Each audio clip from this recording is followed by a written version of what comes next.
गली गली में शोर है, भाजपा वोट चोर है। गली गली में शोर है, गली गली में शोर है, पूरे देश में शोर है।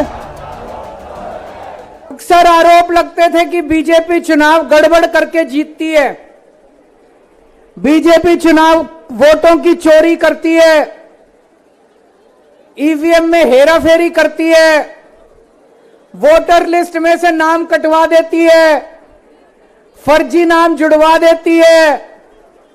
हम सुना करते थे कि फर्जी वोट पड़वाती है, ऐसे सुनते थे, लेकिन कभी सबूत नहीं मिला। गीता में एक श्लोक लिखा है, यदा यदा ही धर्मस्य ग्लानिर्भवति भारत।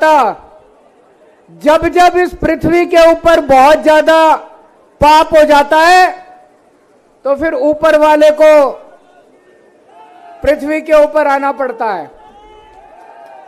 तो ऊपर वाले को पृथ्वी पे आना पड़ता है का मतलब यह नहीं कि भगवान को आना पड़ता है। भगवान अपने तरीके से ऊपर आसमान में बैठ के झाड़ू चलाता है। ये जो चंडीगढ़ का चुनाव है ये दिखाता है कि इनका पाप का घड़ा कैसे भर गया था। जब पाप का घड़ा भर जाता है बहुत ज्यादा तो फिर प्रकृति अपनी झाड़ू चलाती है, भगवान अपनी झाड़ू चलाता है, चीजों को ठीक करता है। चंडीगढ़ का चुनाव कहने को तो छोटा सा चुनाव था, 10 बाई 10 किलोमीटर का एक छोटा सा शहर है, मेयर का चुनाव था, लेकिन दुनिया की सबसे बड़ी पार्टी चंडीगढ़ के चुनाव में वोटों की चोरी करते हुए पकड़ी गई, रंगे हाथों पकड़ी गई। दोस्तों, इनकी किस्मत खराब थी, इनकी किस्मत खराब थी। एक नारा लगाएंगे, गली गली में शोर है, भाजपा वोट चोर है। गली गली में शोर है, गली गली में शोर है, पूरे देश में शोर है। तो दोस्तों, चंडीगढ़ में ये पकड़े गए, रंगे हाथों वीडियो के ऊपर पकड़े गए, वीडियो के ऊपर। अभी रुक जाओ, अभी रुक जाओ, अभी रुक जाओ, अभी रुक जाओ, अभी रुक जाओ।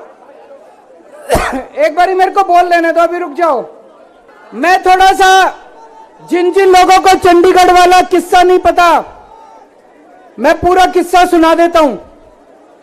चंडीगढ़ में मेयर का चुनाव होना था, जैसे दिल्ली में मेयर का चुनाव होता है। चंडीगढ़ में जो चुने हुए काउंसलर हैं वो काउंसलर वोट डालते हैं और अपने मेयर को चुनते हैं। चंडीगढ़ में 36 मेयर हैं, 36 काउंसलर हैं। 36 में से 16 काउंसलर बीजेपी के, 20 काउंसलर इंडिया गठबंधन के। तो जाहिर तौर पे इंडिया गठबंधन का मेयर डिप्टी मेयर बनना था, इसमें कोई बहुत बड़ी बात थोड़ी थी। लेकिन इन्होंने बदमाशी क्या करी, जो चुनाव अधिकारी है, चुनाव करने वाला प्रिसाइडिंग ऑफिसर है, वो इन्होंने बीजेपी के एक कार्यकर्ता को बना दिया। अब बीजेपी का कार्यकर्ता वहां बदमाशी नहीं करेगा तो और क्या करेगा। उस बीजेपी के कार्यकर्ता ने वोट तो डलवाई, लेकिन जब काउंटिंग करने बैठा तो ये प्रैक्टिस है कि भाई सारी पार्टियों के जो एजेंट है वो सामने आके बैठते हैं और हर वोट देखा जाता है। उसने एक भी काउंटिंग एजेंट को अपने सामने नहीं बैठने दिया, सबको भगा दिया, सबको भगा दिया उसने। और उसने खुद ही काउंटिंग करी और काउंटिंग करते टाइम उसने इंडिया गठबंधन के 8 वोट उसमें गलत सलत निशान लगा के उनको इनवैलिड कर दिया। तो हमारे 20 वोट थे, 20 में से 8 इनवैलिड कर दिए, 12 वोट पड़े हमारे और उनके कहता है 16 वोट पड़े, सारे हमारे इनवैलिड हो गए। जैसे केवल हमारे वालों को ही वोट पे निशान लगाने नहीं आते, उनके वालों को आता है। अंदर से एक कर्मचारी ने हमें बताया है कि उनके भी 16 वोट नहीं पड़े थे, उनके 13 ही वोट पड़े थे।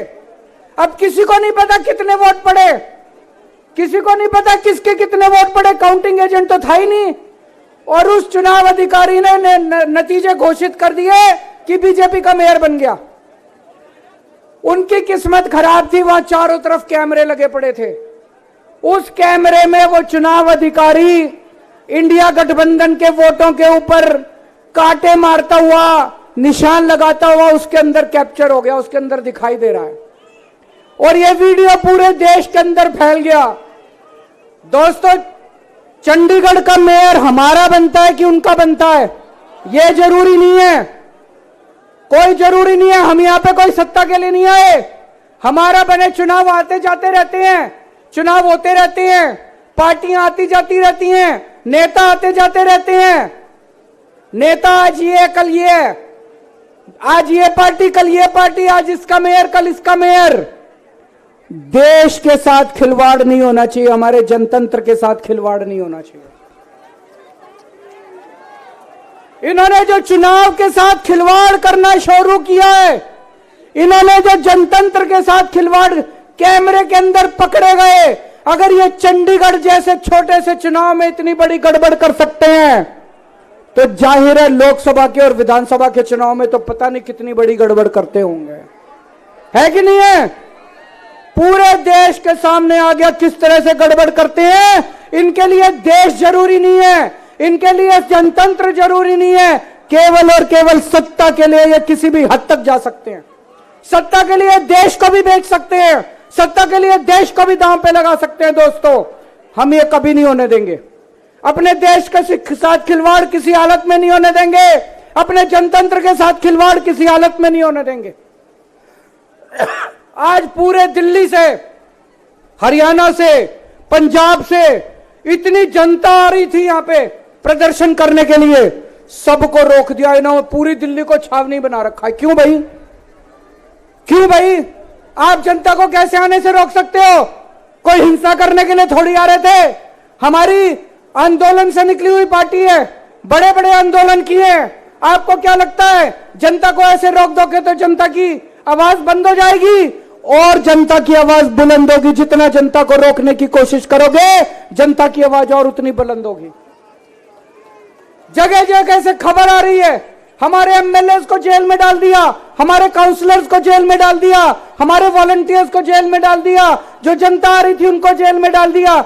ये तो कोई ठीक बात नहीं है, ये तो गलत बात है। तो दोस्तों, हम इसकी कड़ी निंदा करते हैं। और आज इस मंच से मैं देश के लोगों को आगाह करना चाहता हूं कि जो आप वोट डाल के आते हो, आप तो सोचते हो मैंने इसको वोट डाला, लेकिन उसके बाद आपके वोट का क्या होता है कुछ नहीं पता। मशीन के अंदर आप बटन किसी का दबाते हो, वोट किसी के खाते में जाता है, किसी का भी नाम वोटर लिस्ट से काट दिया जाता है। वो दोस्तों, अगर जनतंत्र खतरे में पड़ जाएगा तो फिर ये वोट का, इलेक्शन का कोई मतलब नहीं रह जाएगा। इसलिए हम सबको मिलकर इसके खिलाफ आवाज उठानी है। किसी भी हालत में हमें जनतंत्र को मरने नहीं देना, देश के साथ खिलवाड़ नहीं होने देना। अब हम शांतिपूर्वक तरीके से, कोई गड़बड़ नहीं करनी, शांतिपूर्वक तरीके से बीजेपी के हेडक्वार्टर की तरफ चलेंगे। जहां पुलिस रोकेगी वहीं रुक जाएंगे। हमें पुलिस के साथ झगड़ा नहीं करना है, किसी के साथ कोई झगड़ा नहीं करना है।